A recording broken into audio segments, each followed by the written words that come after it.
بيوتهم غرقت تحت ميه النيل لما اتبنى خزان اسوان ومن بعده السد العالي. بيوت اهالي النوبه ما ينفعش نكون في بلاد النوبه وما نزورش مناطق النوبه، علشان كده جزء مهم من الرحله وهو زياره غرب سهيل، مكان اللي اتنقل ليه جزء من اهلنا هنا في النوبه بعد بناء السدود، واللي بيوتهم طبعا غرقت تحت الميه علشان يتنقلوا هنا. احنا هنا في بيت من بيوت النوبه، البيت هيبهرك بتصميمه والوانه وجماله. طبيعي اول ما تخش اي بيت من بيوت النوبه هنا هتلاقي التمساح دوت. وانت موجود هنا في البيوت النوبيه طبيعي جدا انك تلاقي تمساح، وده الحيوان الاليف بالنسبه لهم اللي هم بيربوه هنا، واللي بيجتذب كتير جدا من اللي بيجوا هنا علشان يصوروا ويتصوروا معاه.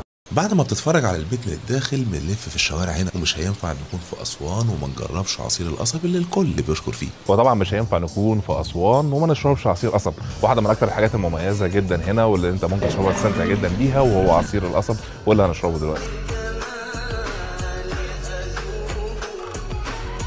كمان قعدنا على القهوة شوية ولفينا في الشوارع. هنا بتقدر تشتري اللبس